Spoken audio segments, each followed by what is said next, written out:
Okay, so I've got this back on again. Let me just make sure I've got my images ready. So I hope we can get a few people to join me again. I've got some questions ahead of time, so I'll be answering those, some that were left over actually from last time, and of course some that were submitted before we even got going today. So I'm going to try and get onto those. And anyone who is wanting to submit a question while we're going along, let me just make sure I've got the image here. There's a button that looks something like that at the bottom of the screen that you can post your questions on as well. And it's good to see some people joining me now, and some familiar names and faces popping up there as well. So yeah, thanks for being regulars as well on this. Good stuff. Okay, so it's just gonna give everybody a chance to join us, and I'm just gonna scroll through, make sure I've got my slides here. I'm trying to create slides that will help illustrate some of the topics that I'm talking about, so that it makes it a bit easier to understand, and especially for the sort of different types of learning. So I've got more and more slides, but as I'm doing this, I'm actually creating a bigger slide reference here that I'm going to have to go through to find them. So I might end up outsmarting myself here and just end up with trying to find slides that I just can't find, even though I've got them there. But hopefully this will help make it a bit more engaging, and help the topics kind of make more sense as well. So we've been going there for a minute. I'm going to grab up one of the questions from last time that I didn't get a chance to answer. I just pop this one up. So the first one we've got on here, so regarding a recent video on delayed onset muscle soreness, how often do you think you should schedule in a training session that would push your body, and when should this be scheduled if you're periodizing your training? So the way I like to program training is that I'll have this three weeks of loading, 1 week of deloading. So I use this sort of 3-to-1 ratio. So I'll have like a low week of training, a medium week of training, and then a high week of training, and then deload. And so the only week that's really pushing super hard, really close to the edge, is the high week. The low week and the medium week have developmental loads in there that will increase your fitness, strength, power, speed, whatever it is we're going for, but they're sub-maximal. So that we're not having to push all the time. We're sort of picking the low-hanging fruit, getting things moving forwards. Then on the high week, everything is up at the top level where we're expecting to build a lot of fatigue. And that means that we then need to have the deload week, the following week, just to let the dust settle and let us recover and let the training still be productive. Within the weeks themselves, if I actually go back to a slide that I had up on the last session there. So I've got everybody sort of scrolling over the top of this, but hopefully you can see that okay. That's an example of a typical week using what I refer to as my pro model. Days of the week down the left-hand side there, Monday, Tuesday, right through to Sunday. I've color-coded the days on that green or red. So the green days are what I call a low day. And this is all relative. It doesn't mean there's nothing going on. It's just it's not designed to really push you and fatigue you that day. The Tuesday there is a high day, and you can see that's how I've structured that. The training in the morning is resistance training, so that's pretty fatiguing. That's going to be that sort of neuromuscular fatigue that I spoke about last time as well. And then the evening or afternoon session there would be the more higher intensity Muay Thai session as well. So that'll be stuff like fight-paced pad work and sparring and that kind of stuff. So the stuff that really pushes you rather than a more technical session. So that combination of resistance training in the morning and a heavy Muay Thai session in the evening makes for a tough day. The next day there, I've got complete rest, and then I have actually got the next high day would be a Sunday in this instance, where there's resistance training and again, the higher level Muay Thai training again. I would tend to have 2 high days in a week, the rest of them all being low or complete rest days. That's for the majority. The way I structure those weeks then, this would be an example from a block further from a fight where the 2 high days are actually spaced quite far apart in the week. As I would get closer to the fight, so this would be an example of, say, a strength block where we're focusing on strength. The next block would be a power block. and I would actually have the 2 high days now closer together in the week, so they're more fatiguing. And then in a speed block, which would be the one closest to the fight, that's where I'd actually introduce a 3rd high day. So I'd be looking to overload that even more.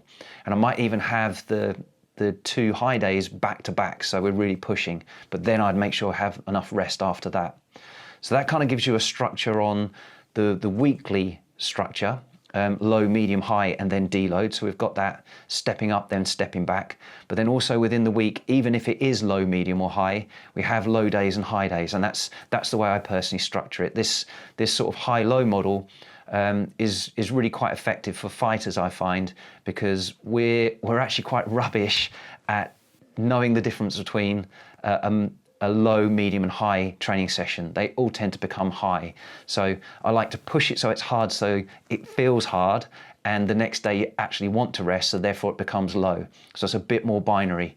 That training model came from a sprint coach called Charlie Francis, actually, and Joel Jameson from 8 Weeks Out also uses that with fighters, and I found it works really, really well to make sure fighters are doing what we want them to do, either working hard enough to get a fitness adaptation or resting well enough to get recovery, so that we see the benefits of that adaptation.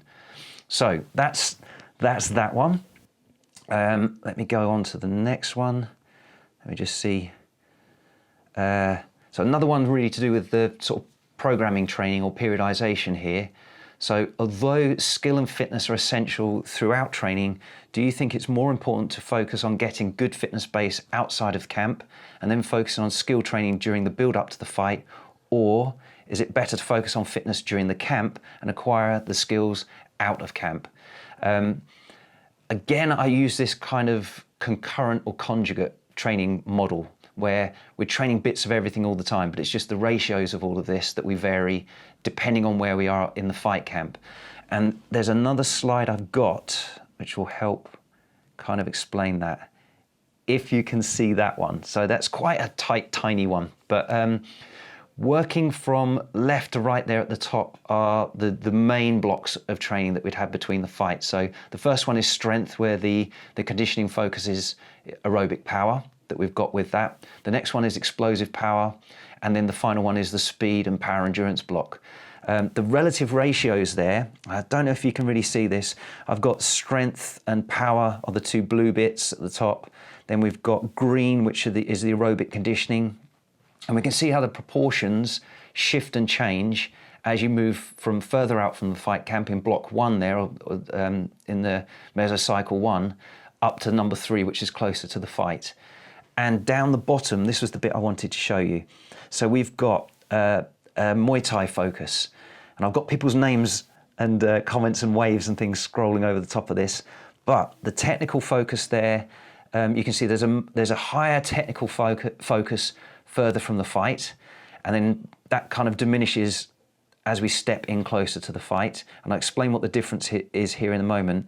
And then there's a more tactical focus that starts off quite small and gets more intensive or a higher volume as you get closer to the fight.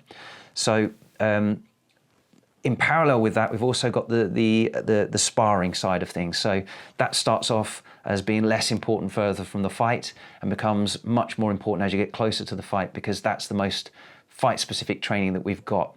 We're always looking to move that spectrum from general to specific as we work further from the fight, closer to the fight.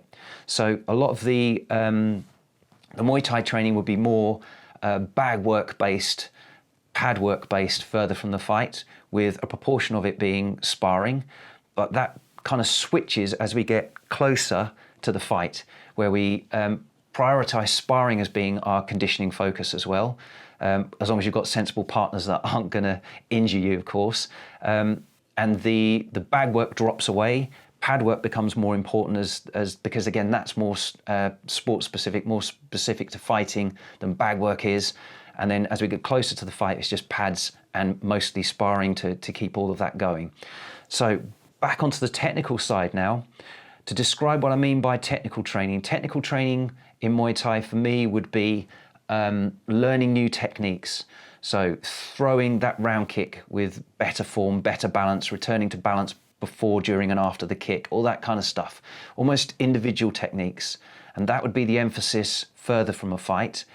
As we get closer to the fight, all of that stuff should be in the bag. You know, the techniques that you're going to be using, you shouldn't be trying to learn new techniques closer to the fight. That should be all stuff that's banked and just ready for recall under fatigue and under extreme pressure. So you're not learning anything new really closer to the fight. It's more about putting together what you know.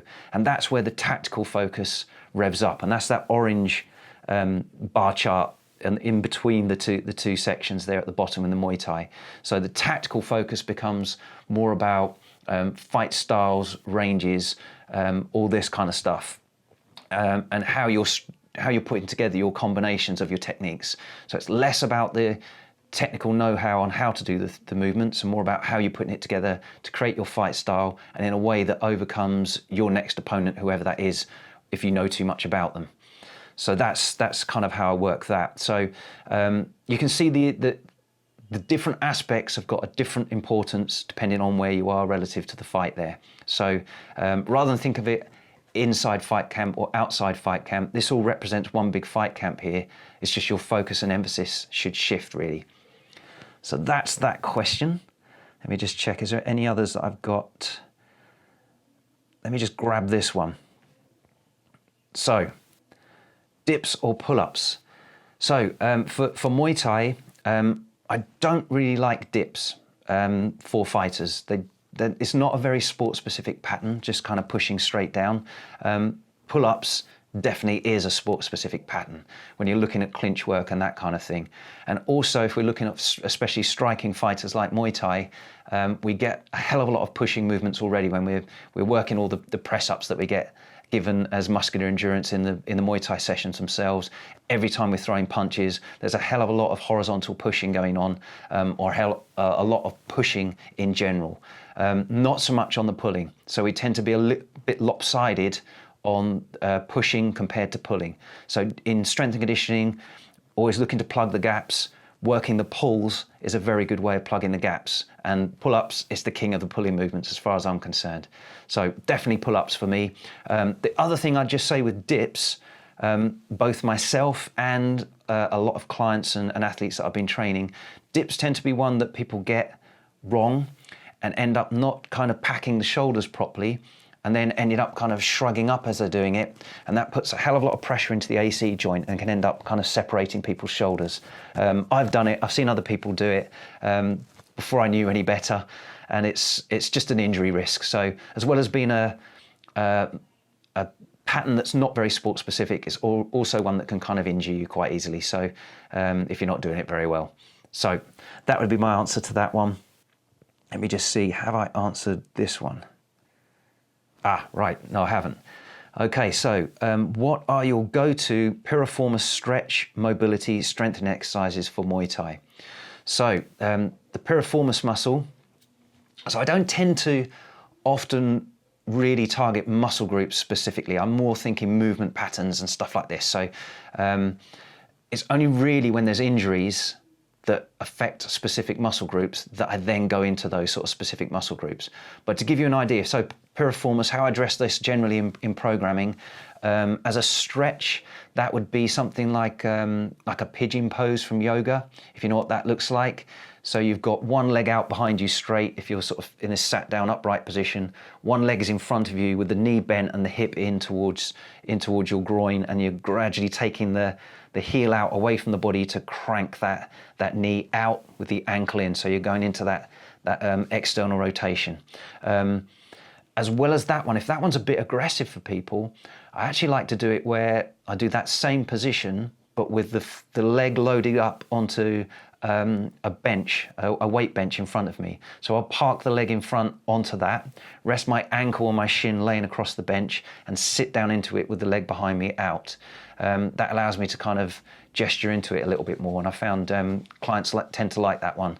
And if they're a little bit antsy in that piriformis, rather than having the ankle and the knee on the same level, I'll have the ankle on the bench, and then I'll put a yoga block or something in just to change that angle a little bit, and then they can change their upper body angle to put a bit more of a stretch into it, whatever they need to do, so you can kind of feel your way into it a little bit more. As far as mobility and strengthening, There's one exercise I really like actually, and I'm not sure if there's much in the way of videos out there. Perhaps I ought to post this in this next week. So it's called a shin box switch, and I like to put a hip extension into that as well. So a shin box switch, it tends to be more of a sort of wrestler's Brazilian Jiu-Jitsu type of movement, where you're sat down on the floor, feet flat on the floor, knees up in front of you, and then you're letting, I'll get my hands into shot here, you're letting your shins work like windscreen wipers, where you lay the knee down inside the sole of the foot of one, and you're laying it over and just switching from side to side. I then add to that, once you've switched over to one side, I'll come up and do like a hip extension and push my hip through. I'll try and share a video for that to make sure everyone can see it. I'll do that in this next week. But a shin box switch with a hip extension gives great piriformis mobility, but also strengthening, because you're having to crank up, get your hips up out of that position as well. So I think I've answered all the ones that I needed to from last time. Let me get up some of the new ones we've had, and let's see if I can get these to work. So, while I was talking about injuries, actually, if I grab this one. Okay, so I'm injured at the moment. Suggestions for non-impact exercises to keep up my cardio. So not a lot of detail there in what the injury is. So just really going with the sort of non-impact bit or reduced impact stuff. So for cardio, obviously the running is the big one that does create some impact. So it's normally knees, back, ankle, or even hips that are getting that. But it's normally knees, actually, I'd have said. Sometimes Achilles tendons, stuff like that, going downstairs that you want to reduce the impact from. But probably one of the best ones is cycling, if you've got access to that. So you're not getting any impact from that. Rowing machines are good, cross trainers, all that kind of stuff where you haven't got the impact. Another one I like actually is kettlebell swings. So sort of doing long cycle swings with a not a super heavy kettlebell. So sort of working intervals like that, assuming that you're right to move at your hips there, but there's very little impact with that as well. That's quite a good one to go with. Another one, perhaps not so available to most people at the moment, but swimming is another really good one.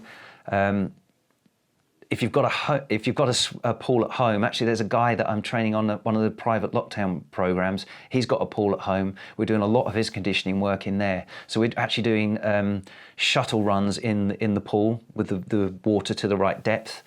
We're working that kind of thing. That really reduces the impact. So if you've got access to something like that, that's great. They would be my go-tos really. So assuming that your injury is okay with that stuff, that's what I'd go to with that one. If I can get another one up now, let's have a look. Wow, lots of questions scrolling in here. I'm just trying to pick something. I'm going to pick this one because it's kind of relevant at the moment while we're talking injuries and stuff as well. So some suggestions for pectineus pain when kick high for a long time. So again, yeah, so generally I'm not too worried about muscle groups. It's only if there's an injury. So in this case, we've got some pain in that particular area. That particular muscle kind of, that works with lateral movements, so sort of stretching into a bit of the adductors. It also helps with flexing at the knee, so pulling up the knee nice and high, trying to get the knee up. They're the kind of movements that aggravate that. So I'm assuming that we're looking at, you'd rest it initially, so you'd make sure that you're not aggravating it. But if you're at that stage where you can start to train it, then you want to look to actually strengthen it up. Okay, so the lateral movement would be things like lateral squats, Cossack squats, stuff like that. Body weight initially, then starting to load them up. For that sort of flexion pattern, something like a hanging knee raise, those kind of things. I also like, what do I call this? Like a jackknife movement. So either with your hands on the floor, shins or feet up on the stability ball, and you're kind of crunching your knees in. So you're working the hip flexors there, or using a TRX suspension trainer. That's another one I really like, doing that sort of jackknife kind of position. That works the hip flexors as well. So stretching it as well. So doing like that, like the groin butterfly stretch where the soles of the feet come together and you drop your knees out, sort of working that. But even stuff like the lateral squats or the Cossack squat in particular, start working on a stretching action there as well. So just address that one when we're kind of on the same topic of that. So if I can get some other ones, let's just make sure, is there anything else that fits in with that? Let's go with this one. So how to build better foot and ankle integrity to then produce greater force transfer. I did actually post something fairly recently on like a foot release, using a tennis ball into the sole of the foot, into that sort of plantar fascia to get some space in there. So people that have got flat feet that aren't very strong, haven't got that integrity, to use your word there, it's worth loosening up that fascia first and then working on strengthening up the muscles. And the muscle strengthening bit that I like is a short foot drill as well. So I've got a tennis ball foot release and then a short foot exercise where you're basically lifting the arch and drawing your feet in, drawing back at the kind of the base of the big toe. So rather than sort of scrunching the toe up, it's more that you're drawing the toe back to sort of create this sort of cupping action with your feet. And then actually using that in what I call tripod foot, where you're then activating that short foot, almost like you've got feet that are suckers on the floor, and then you're squatting down. That will help control where the knee is. But all of that just starts giving a better, stronger foot that's able to absorb and transfer forces a lot better. So that would be my suggestion for that. Again, when I share the notes for this, because I do like a replay on my website, what I do is I will break down the questions and do a timestamp, and also at the end I'll kind of put some references together for some other bits that I've spoken about that might help out, kind of explain a little bit more, give a bit of a better idea. So I'll give you a link to that one. And if I can get something else up now, let me just get that off there. Next one up. How are we doing for time? Whoa, God, running out of time. Let me just check. We've got some conditioning ones as well. Let me see.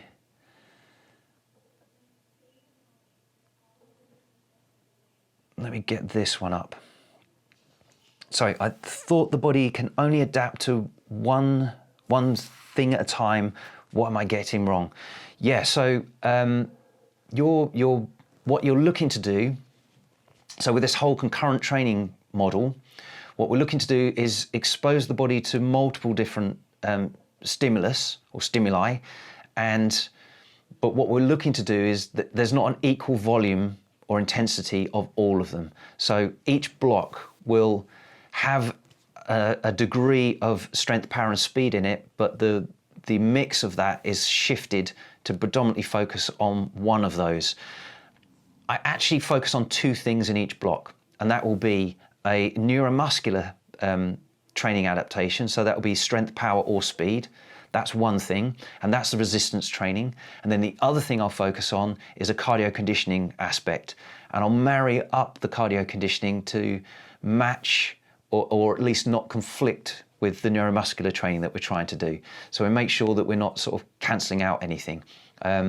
So there are two things you can kind of adapt to at the same time. You just need to make sure that they're not conflicting things, and you're just making sure you're working developmental quantities of one of those qualities, or the two different qualities if you're doing conditioning as well, and that you've got maintenance quantities and volumes for the other aspects. So that's how we can make sure that you adapt to multiple different things at the same time. It's about getting that mix right.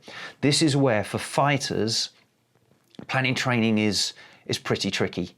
So we've got lots of different stuff we need to be able to do. You know, we're not one-trick ponies. We need strength, we need power, we need speed, we need endurance, we need flexibility, we need all this stuff. And getting the dialed up mix right is important to get an effective training program, which is why, actually, with the strength and conditioning side, it's why I love it, because it's really interesting, because there's lots of different things that you need to do, and you need to get a good handle on how you do that to make the training productive. So that's that one. Let's just make sure. Let me just make sure I've got these. Let me get this one up. So what's the best way to train power endurance for Muay Thai? Exerting 90 to 95% of power for longer. Okay, right. I'm going to grab a slide for this one. Let me just see if I can find this. So power for longer. Let me just grab. Here we go. Let me just get this one up. So I've got a little slide there. So power, aerobic power. So for you to produce power, this is your energy systems now. So this is supplying your power at a rate that can keep up with you. The absolute foundation is enough aerobic capacity and enough aerobic power. If you've not got those before you start, then you're on a hide into nothing trying to build on top of that. You just won't be able to sustain anything. So the two images I've got here, the top one, if you can see that, is like a dam. So there's a dam wall on the right there and a body of water behind it. So that represents for me, that's my analogy for aerobic capacity. So the more water you have in your reservoir, the more aerobic capacity you've got, the more energy you've got that you can supply. So it doesn't matter how quickly you can supply it if you've got not much of a reservoir. It'll run dry really quickly. So you need to build up that reservoir first, and that's that dammed up water. That's done with the lower intensity, higher volume training. So the sort of steady state running, those kind of more gentler activities, that builds the capacity up. Then we transfer over into aerobic power work. And that's where we take the aerobic capacity you've got, the amount you've got there, and supply it quick enough for the exercises or the physical activity that you're doing. So that's my analogy there, that dam wall that we've then got floodgates that let that water out. So the image I've got there has got all of those floodgates open. So that's a lot of power coming out from that capacity storage we've got in the reservoir behind it. So if you've not got enough, if you've not trained for power, it'd be effectively like you only having one of those floodgates open. So you've got lots of capacity in the background there, lots of dammed up water behind, but it can't get out quick enough. It's coming through just one little hole. We want to train your body to supply that aerobic energy in a powerful way. The rate needs to be a lot quicker to keep up with what you're trying to do. So the aerobic power training comes in where you're starting to work at higher intensity for longer durations. So that's what we need to train that power. You need the capacity in the first place, but you need to be able to supply it quick enough.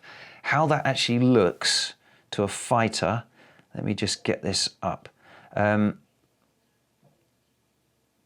gonna have to move the question out of the way for the moment there.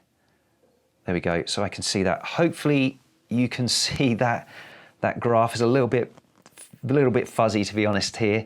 So I've got graphs there for 4 different fighters. So the green portion on the bar chart for each fighter is how much energy they can supply aerobically. And the dotted line there on the left, on the borderline between the green and the red zone there, that's a fighter's anaerobic threshold. So that's the maximum amount of power they can produce aerobically. And that's the maximum rate that they can work at without having to slow up. They can effectively keep up with that all day. Once they tip over that threshold and go into that red zone, that means their aerobic system can't keep up with the work rate that they're doing anymore, and they're effectively on borrowed time. So they're going to start building up waste products like lactic acid and other stuff in the bloodstream there. They're going to have to start slowing down. The only way you can maintain that level is if you take a break and rest. So what we want as a fighter is to build up that aerobic capacity as high as possible. And you can see on the different fighters there where that green zone comes up to.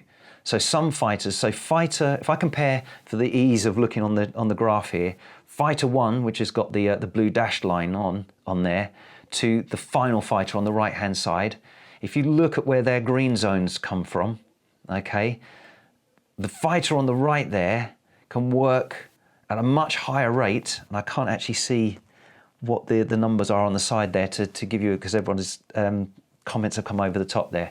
But that horizontal level, if we take that across, if the fighter on the right hand end is working at the top end of their aerobic capacity, the fighter on the left is well into their red zone, into their anaerobic zone, and they're starting to gas out. So it's important that you boost that up. So training at that anaerobic threshold, where that top end of that green band is what you do to increase the amount of aerobic power that you can produce. So I've got, actually it's in my fight camp blueprint. There's a whole, not the fight camp blueprint, the Science of Building Champions video series explains in a lot more depth with this, but also gives you lots of different training methods that you can use to sort of work on this as well. And I've also got, and this will be another link that I put in, there's heart rate training myths for fighters that I've put out on YouTube and is on my website as well. And that will explain how you can train, how you can test for what that anaerobic threshold is, and how you can train for it as well. So I'll park that one for now because I can see I've already gone half an hour. Let me just pick at least something else that I can get into. And I'm going to have to carry over a load of these questions. So let me just grab this one because it's kind of on topic as well. So preparations for amateur fights there, 3 times 2-minute rounds, tournaments and dominant energy systems. So this aerobic power is the predominant bit that I would get you to target for. So the higher aerobic capacity that you've got, so all this sort of the building up that reservoir and the power supplying it, if you're training for that, then that means not only can you sustain, say, that higher level to outpace your opponent so they can't keep up without them gassing out, but also it's vitally important that your aerobic capacity is high to recover as quickly as you can. Not only during the fight, between rounds, between exchanges in one round, but also between multiple fights. So if you're fighting multiple times in one day or even consecutive days, that's where the fighter that recovers the quickest will also have the biggest benefit too. So if you've really boosted up your aerobic power, it not only helps you during the fight itself, but also means you're the fighter that's going back into that next fight, assuming you haven't got injured and your opponent has, and vice versa. You know, if you've got the biggest recovery capacity, then that's going to serve you very well. So that would be the thing I'd really focus on. So predominant energy systems, it's the same for any fight, but I'd say in terms of your training, the bit I'd really focus on is aerobic power training, so threshold training, that kind of stuff. Let me see if I can just grab one more. Really sorry that I haven't got through all the questions here. I will try and answer as many of these as possible in between now and next time. Let me see. I'm gonna grab this one. So how would you condition hands and wrists for Muay Thai in 4-ounce MMA style gloves? Good question. Okay, so there's a lot more people doing this kind of stuff now, the sort of hybrid shows, the one championship, all that kind of stuff where fighters are now using the smaller gloves. What I would say to that, and I've got an image, let me just quickly get this up, realize I'm way going over again. Just want to show you this. So hopefully you can see that okay. The difference between the bigger gloves that we used to training and used to using is the peak forces that you're going to see. So the blue curve there, everybody's kind of used to seeing these normal distribution curves now since the coronavirus, and they're kind of used to seeing this stuff. So hopefully this kind of makes more sense now as well. But these graphs represent the force, the impact force. So the longer time, so an impact force, it's the force and the momentum going into your shot, and it's how quickly that's getting stopped. So the time is on the bottom there. The longer you give that, the average force stays the same, but the peak force is less. So that's that blue curve. If we then reduce the amount of time that impulse has to act over, the peak forces go up. So if you half the time, you double the peak force. And that's effectively what happens when you're wearing smaller gloves. So if you're used I want to show you this because going from thicker, heavier gloves to smaller gloves, you literally can be quite easily doubling the peak force that your knuckles, your fist, and your wrist is seeing. So do respect that, and it's important that you're progressive. So for example, let's say, for example, you in a session you're doing 10 3-minute rounds. You might be two rounds of 2 lots of 5, say. To shift over from the thicker gloves, I would start by just changing 1 or 2 rounds to wearing the smaller gloves initially, to just introduce that peak force so that you're getting more of an impact on the knuckles and you're getting accustomed to that. If you kind of just suddenly started doing all your rounds like that, you're very quickly going to probably get an overuse injury, develop some sort of impact injury as well.